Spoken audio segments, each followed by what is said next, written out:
बांग्लादेश की राजधानी ढाका में इन दिनों एक गंभीर तनाव का माहौल बना हुआ है। रविवार 8 नवंबर को ढाका में सुरक्षा बलों द्वारा किए गए बड़े समन्वित अभ्यास ने शहर को एक छावनी में तब्दील कर दिया है।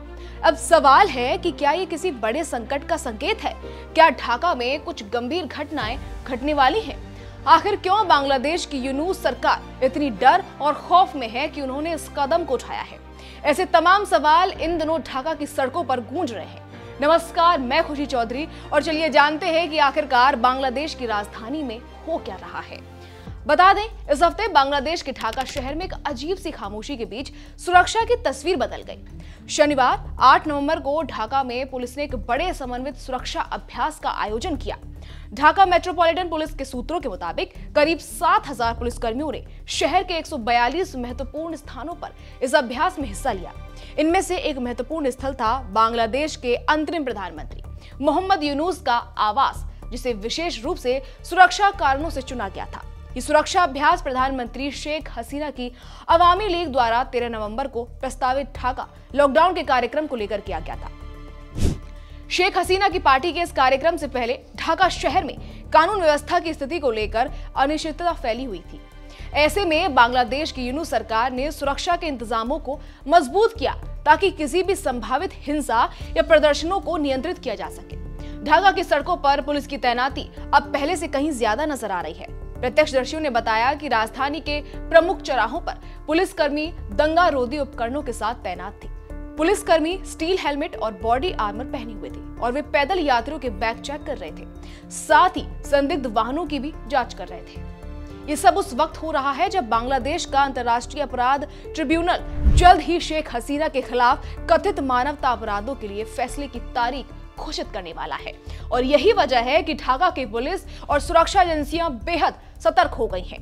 ढाका पुलिस के प्रवक्ता मोहम्मद तालिबुर रहमान ने इस बारे में मीडिया से बात करते हुए कहा कि हमारी ये सुरक्षा कवायद नियमित परिचालन का हिस्सा है ताकि किसी भी आपात स्थिति से निपटा जा सके।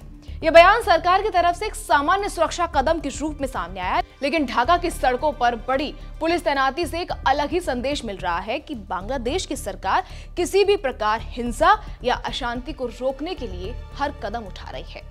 13 नवंबर को बांग्लादेश में जो लॉकडाउन प्रस्तावित किया गया है वो सिर्फ एक राजनीतिक विरोध के रूप में नहीं देखा जा रहा है, बल्कि ये ढाका के नागरिकों और सुरक्षा एजेंसियों के लिए गंभीर चिंता का विषय बन चुका है।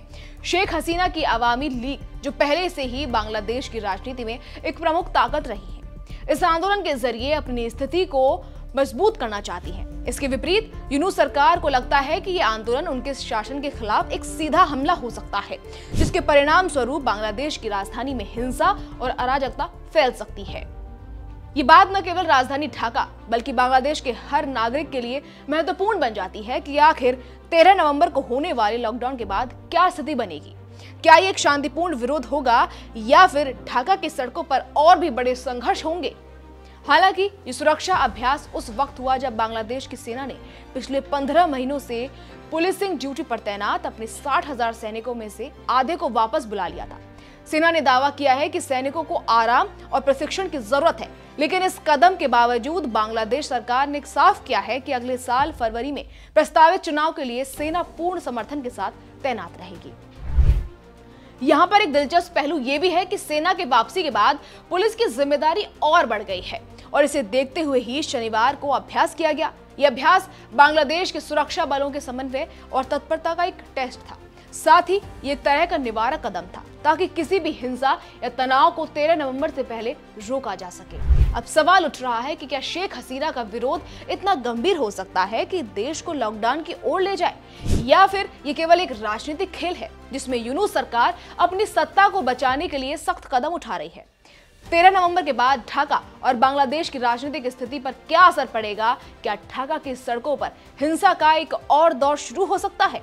इन सवालों के जवाब आने वाले दिनों में ही मिलेंगे, लेकिन एक बात तो तय है और वो ये है कि बांग्लादेश की राजनीति अब एक नई दिशा में मोड़ ले रही है। शेख हसीना और यूनूस सरकार के बीच ये संघर्ष केवल ढाका की सड़कों तक सीमित नहीं है, बल्कि बांग्लादेश की पूरी राजनीति और सुरक्षा व्यवस्था को चुनौती दे रहा है। 13 नवंबर को क्या होने वाला है ये तो वक्त ही बताएगा। खैर, फिलहाल के लिए इतना ही।